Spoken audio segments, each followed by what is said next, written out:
Hey all, మన previous వ్లాగ్లో నా డెలివరీ ముందు రోజు ఏం జరిగింది అని డీటెయిల్గా షేర్ చేశాను. ఎవరైనా చూడకపోతే ఆ వీడియో కూడా చూసి తర్వాత ఈ వీడియో చూడండి. సో కంటిన్యూషన్ అయితే ఉంటుంది. ఇవాళ వీడియోలో డెలివరీ రోజు ఎలా ఉంది, నార్మల్ డెలివరీ అయిందా, సి సెక్షన్ అయిందా అనేసి నా డెలివరీ ఎక్స్పీరియన్స్ మీతో అయితే షేర్ చేసుకుంటాను. సో వీడియో ఇన్ఫర్మేటివ్గా ఉంటుంది. వీడియో ఎండ్ వరకు చూడండి. మీకు వీడియో నచ్చితే తప్పకుండా ఒక చిన్న లైక్ చేసి ఇంకా సబ్స్క్రైబ్ చేసుకోకుండా చూస్తున్నట్లయితే ఛానల్ని సబ్స్క్రైబ్ చేసుకోండి. నిన్న డాక్టర్ ఇంటికి వెళ్ళొచ్చు అని చెప్పారన్నారు కదా, వచ్చి డిన్నర్ చేసి పడుకున్నా కానీ కాంట్రాక్షన్స్ ఎక్కువ అవ్వడం వల్ల అస్సలు నిద్ర రాలేదు. ఇంకా ఇవాళ అయితే April 14th మార్నింగ్ 3:30కే లేచాము. ఇంకా నిద్ర రావట్లేదు, పెయిన్స్ కూడా ఎక్కువ అవుతున్నాయి. సరే యాక్టివ్ లేబర్ స్టేజ్లో ఉన్నట్టుగా అనిపించి కాంట్రాక్షన్స్ యాప్లో కూడా చెక్ చేసుకుంటే కాంట్రాక్షన్స్ చాలా తక్కువ టైంలోనే వస్తున్నాయి, ప్లస్ ఎక్కువసేపు కూడా ఉంటుంది. సో అదైతే గెట్ రెడీ అన్నట్టుగా ఇండికేట్ చేసింది, యాక్టివ్ లేబర్ స్టేజ్లో ఉన్నట్టుగా. సో ఇంకా లేట్ చేయడం వద్దు అనేసి ఆ ఫుల్ ఆకలిగా ఉండే ఏదైనా తింటే కానీ ఇంకా ఎనర్జీ ఉండదు అనిపిస్తే ఇంకా మా ఆయన పాలు బిస్కెట్స్ తీసుకొస్తే తినేసి ఆ తర్వాత ఫ్రెష్ అప్ అయిపోయి పూజ చేస్తున్నాను. ఇంకా మా ధన్వి కూడా నేను ఆ నొప్పులకి అటు ఇటు కదలడం వల్ల లైట్ ఆన్ చేయడం వల్ల తనకు మెలకు వచ్చేసింది. ఇంకా నైట్ నుంచి కూడా తను ఎన్నిసార్లు అడుగుతోందో, అమ్మ ఇవాళ బేబీ వచ్చేస్తాడు కదా, నేను ఇవాళ చూడొచ్చు కదా, బేబీతో ఆడుకోవచ్చు కదా అనేసి ఎన్ని క్వశ్చన్స్ అడుగుతోందో. 9 months ఈగర్గా వెయిట్ చేసింది. చెప్పాలంటే అందరికన్నా ఎక్కువ వెయిట్ చేసింది మా ధన్వినే. ఎందుకంటే నేను కన్సీవ్ అయ్యానని తెలిసినప్పటి నుంచి కూడా తను డైలీ మాట్లాడేది కదా బేబీతోటి, నాకు నువ్వు ఇలా ఆడుకోవాలి ఇలా అనేసి. ఇంక ఇవాళ బేబీని చూడబోతున్నానని ఆ క్యూరియాసిటీ, ఎగ్జైట్మెంట్ తనలో క్లియర్గా తెలుస్తోంది. లేచి స్నానం చేసుకొని తనకు కూడా దేవుడికి దండం పెట్టుకుంటోంది, బేబీ బాగా రావాలి, అమ్మ కడుపు కట్టవకూడదు ఇలా అనేసి. ఎందుకు అమ్మ కడుపు కట్టవకూడదు అంటే నేనంటే తనకు చెప్తూ ఉన్నాను, డెలివరీ తర్వాత కొద్ది రోజులు నేను నీకు కుక్ చేయలేను నాన్న, నువ్వు అడ్జస్ట్ చేసుకోవాలి ఇలా అంతా. తనకి ఇప్పటి వరకు కూడా నేను కుక్ చేసిన తినే అలవాటు కదా, హోటల్లో కూడా పెద్దగా అలవాటు లేదు. అందుకనేసి దేవుడికి కోరుకుంటుంది, అమ్మ కడుపు కట్టవకపోతే నాకు మా అమ్మ చేసి పెడుతుంది, వంట చేస్తుంది అనేసి.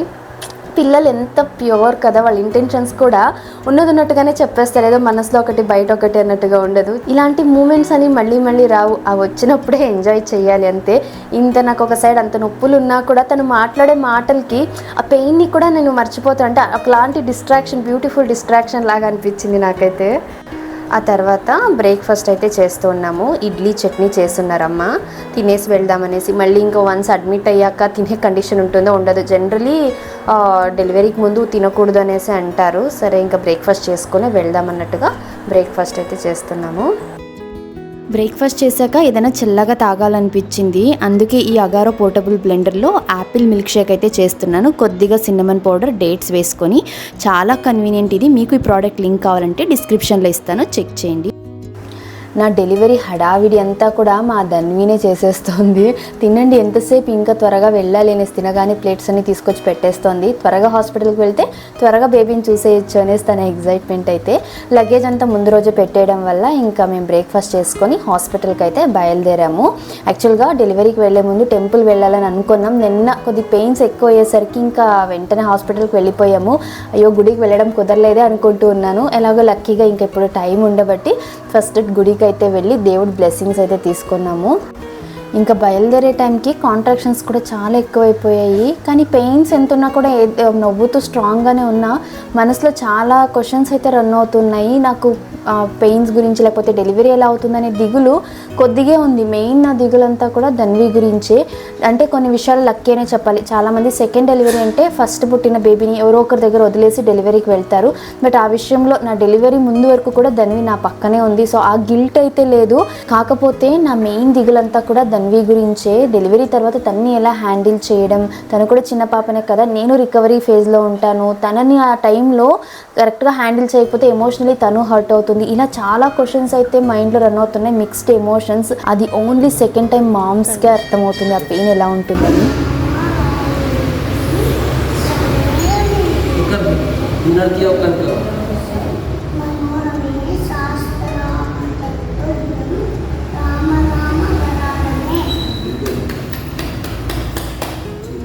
ఇంకా ఇవాళ బేబీ వచ్చేస్తాడు కదమ్మా. సో నేను లాస్ట్ ఒకసారి కడుపులో ఉన్న బేబీకి శ్లోకాలు చెప్పిస్తానని ఎంత ముద్దుగా చెప్పిందో. తను ఇప్పుడే కాదు, నేను కన్సీవ్ అయినప్పటి నుంచి కూడా డైలీ శ్లోకాలు చెప్తూనే ఉంది.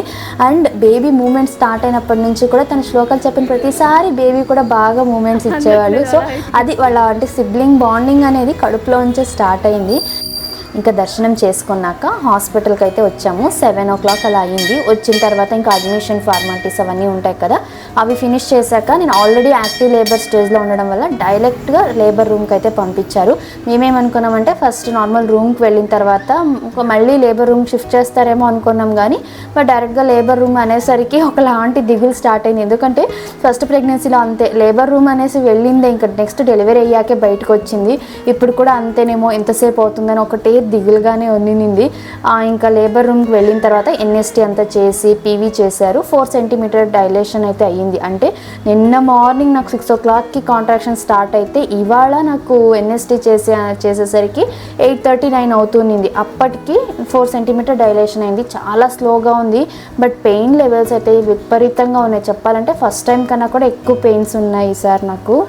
మీలో చాలామంది అడిగారు కదా వీబ్యాక్ గురించి, vaginal birth after caesarean section. అంటే ఫస్ట్ సీ సెక్షన్ అయ్యి సెకండ్ నార్మల్ ట్రై చేయాలి అంటే ఒక్కొక్క హాస్పిటల్లో ఒక్కొక్క క్రైటీరియా అయితే ఫాలో అవుతారు. అన్ని హాస్పిటల్స్లో ఒకేలాగే ఉండదు. మా హాస్పిటల్లో ఏం చెప్పారంటే ఫస్ట్ బేబీకి సెకండ్ బేబీకి 3 years గ్యాప్ ఉండాలి. బేబీ హెడ్ డౌన్ పొజిషన్కి వచ్చి న్యాచురల్ లేబర్ అని, అంటే పెయిన్స్ కూడా న్యాచురల్గా వచ్చి లేబర్ ప్రోగ్రెషన్ బాగా ఉండి డైలేషన్ కూడా కంప్లీట్గా 10 centimeter డైలేషన్ అయితే, అంటే ఎలాంటి మెడికల్ ఇంటర్వెన్షన్ లేకుండా ఎలాంటి మెడిసిన్స్ ఇవ్వకోకుండా సో న్యాచురల్గా అన్నీ అయితే నార్మల్ డెలివరీ ట్రై చేయొచ్చు. లేదు ఇన్ కేస్ ఎమర్జెన్సీ అయితే కూడా ఆ హాస్పిటల్లో ఎమర్జెన్సీ సీ సెక్షన్ చేసే ఫెసిలిటీ ఉంటేనే నెక్స్ట్ సెకండ్ వన్ నార్మల్కి ట్రై చేస్తారు. సో మా డాక్టర్ అన్నారు అన్నీ ఫేవర్గానే ఉన్నాయి, ట్రై చేద్దామనేసి.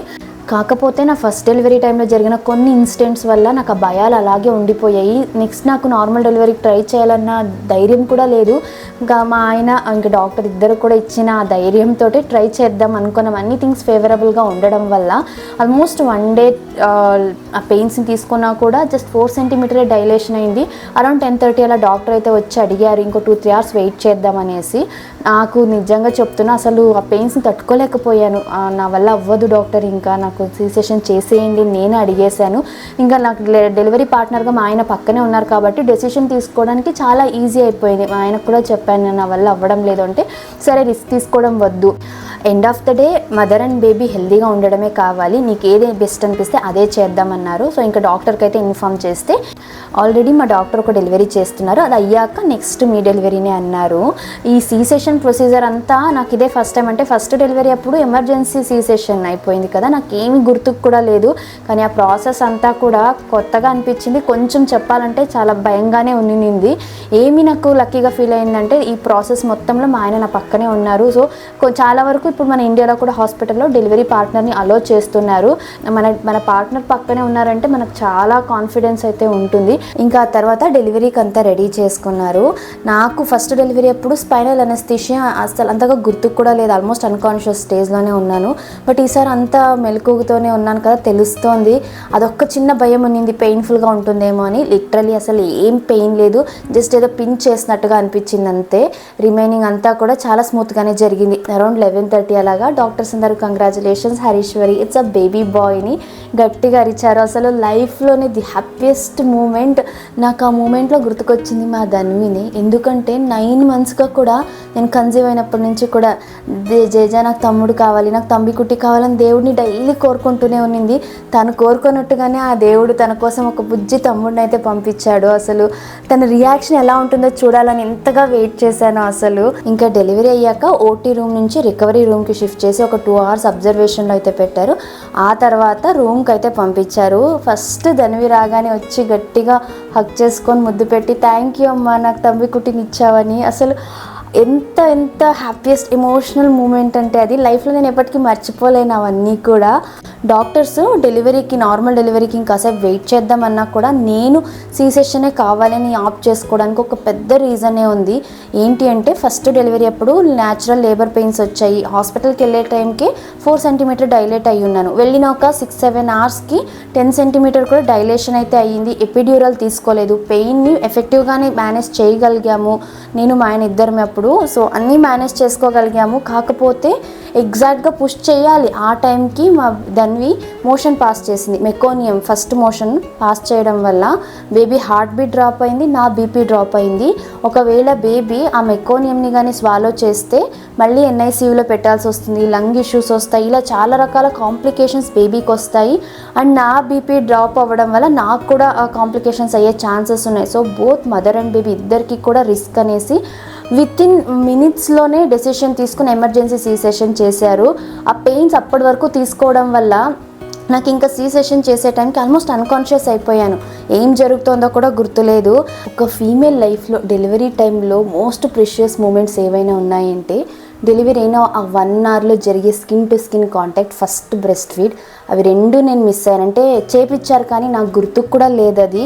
ఈవెన్ టుడే నాకు ఆ గిల్ట్ ఫీల్ అయితే ఉంది. 9 months కూడా నార్మల్ డెలివరీ అవ్వాలని చాలా ట్రై చేశాను, కాకపోతే అప్పుడు సీ సెషన్ అయింది. నేను దానికి కూడా ఫీల్ అవ్వలేదు, ఎందుకంటే బేబీ హెల్దీగా వచ్చారు, ఇలా రావాలనుకున్నారు కదా అనేసి పెద్దగా నేను అది టెన్షన్ పట్టించుకోలేదు. కానీ ఇవేవి గోల్డెన్ మూమెంట్స్ నేను మిస్ అయ్యాను కదా అని నాకు చాలా చాలా ఫీల్ అవుతూనే ఉన్నా. ఇప్పటికీ ఆ ఫీలింగ్ ఉంది.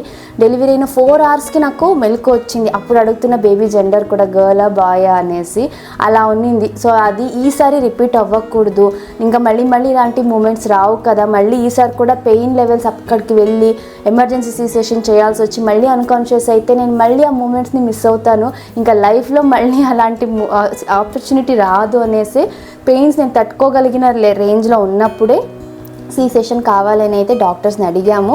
ఇద్దరము డిసైడ్ అయ్యి మేము తీసుకున్న డెసిషన్కి చాలా చాలా హ్యాపీ. ఎందుకంటే నేను ఏవైతే మిస్ అవ్వకూడదు అనుకున్నానో ఈ డెలివరీ టైంలో అవి ఏవి మిస్ అవ్వలేదు. ఆ గోల్డెన్ అవర్ని అయితే నేను కాన్షియస్గా ఎంజాయ్ చేయగలిగాను, చాలా హ్యాపీ. సో ఇంకొకటి ఏమంటే నాకు ఈ ప్రెగ్నెన్సీ అప్పటి నుంచి కూడా నార్మల్ అవ్వాలని ఎక్కడా అంత డెస్పరేట్గా అయితే కోరుకోలేదు.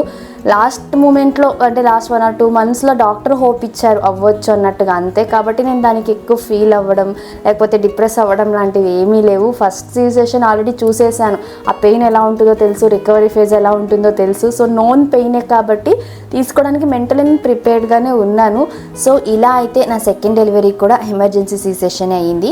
బోత్ బేబీ అండ్ నేను ఇద్దరం హెల్దీగా ఉన్నాము. ఇంకా నెక్స్ట్ అప్కమింగ్ బ్లాగ్స్లో హాస్పిటల్లో నా రికవరీ ఎలా ఉన్నింది, సీ సెషన్ తర్వాత ఫాస్ట్గా రికవర్ అవ్వడానికి నేను ఫాలో అయిన కొన్ని టిప్స్ మీతో షేర్ చేసుకుంటాను.